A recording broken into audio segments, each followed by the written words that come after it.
Hello বন্ধুরা, আমি চলে এলাম তোমাদের জন্য একটি চটজলদি রান্নার রেসিপি নিয়ে, চিকেনের পাতলা ঝোল। তো তোমরা যারা অফিসে যাও তাদের জন্য এটা খুব প্রয়োজন। রান্নাটা তোমরা দেখতেই পারো, খুব তাড়াতাড়ি ইজিলি করা যায় ছট করে। আর হঠাৎ করে অতিথি বাড়িতে চলে এলেও তাদেরকেও হঠাৎ করে দেওয়া যায়। তো তোমরা স্কিপ না করে পুরো ভিডিওটা দেখতে থাকো। প্রথমে মা কড়াইতে তেল দিয়ে দিল। কড়াইটা গরম হওয়ার পরে পরিমাণ মতো তেল দেবে। তারপর মা আলু ছেড়ে দিল। আলু ছাড়ার পর তারপর একটু লবণ দিয়ে আলুটা একটু হালকা করে ভাজা করে নিল, আর একটা তেজপাতা দিয়েছিল।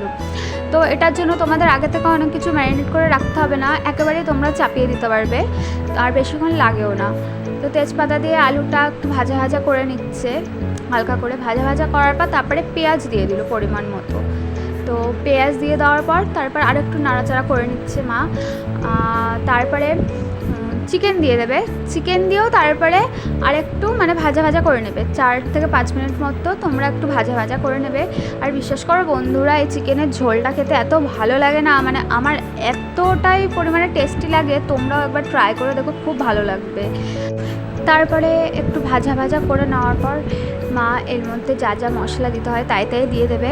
আর আমরা শুকনো লঙ্কা ইউজ করি না, আমরা কাঁচা লঙ্কা দিয়েই রান্না করে খাই।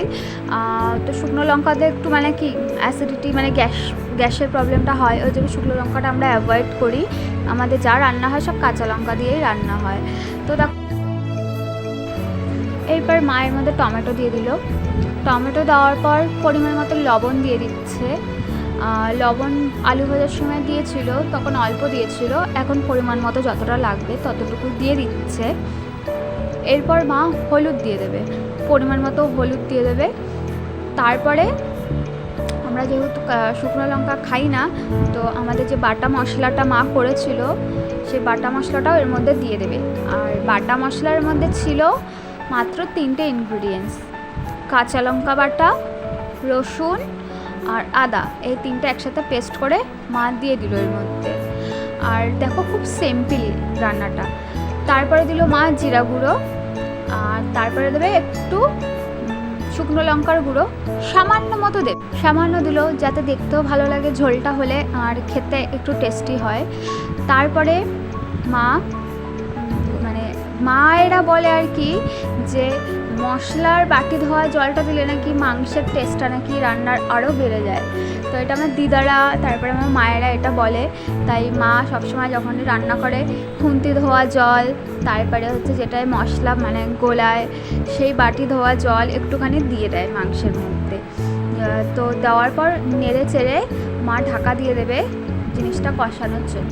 এরপর মা একটু করে জল দিচ্ছিল আর কষাচ্ছিল মাংসটা।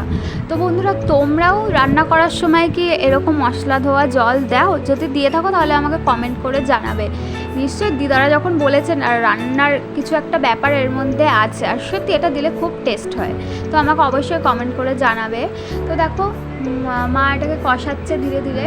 তো এবার কষানোর পরে তেলটা ছেড়ে এসছে, মাংসটা পুরো কষা হয়ে গিয়েছিল। আর কারা আমার মতো কষা মাংস খেতে ভালোবাসো একটু বলবে কমেন্ট করে। মা রান্না করলেই আমি গিয়ে বাটি নিয়ে দাঁড়িয়ে পড়ি কষা মাংস খাওয়ার জন্য, এটা ছাড়া আমার খাওয়া অসম্পূর্ণ হয়ে যায়। তো ভালোভাবে কষানোর পরে তারপরে মা পরিমাণ মতো জল দিয়ে দিল। তো যে যতটা পরিমাণে তোমরা পাতলা ঝোল রাখতে চাও সে ততটা পরিমাণেই জল দেবে। তারপরে মা গরম মশলা দিয়ে দিল। একটু ফুটে আসার পর মা গরম মশলা দিল। গরম মশলা দেওয়ার পর তোমরা যদি একটু মাখা গ্রেভি টাইপের খেতে চাও তাহলে সেইভাবে তোমরা জল টানিয়ে নেবে, আর যদি পাতলা ঝোল খেতে চাও তাহলে পাতলা ঝোল রাখবে।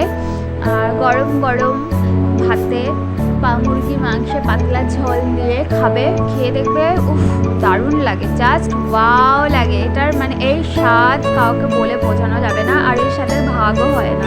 তো বন্ধুরা, তোমরা যারা ওয়ার্কিং ওমেন আছো তারা এই চটজলদি রেসিপিটা তোমরা ট্রাই করতেই পারো, খুব ভালো লাগবে খেতে। আর তোমাদের সময়টাও বেঁচে যাবে, যেহেতু সকালবেলা অনেক হুটো পাটা থাকে কাজের জন্য। তো তোমরা এটা করে ফেলো, আর রান্না করার পরে আমাকে কমেন্ট করে জানিও রান্নাটা তোমাদের ঠিক খেতে কেমন লেগেছে। তো আজকে এটুকুই, দেখা হবে পরের ব্লগে। টাটা।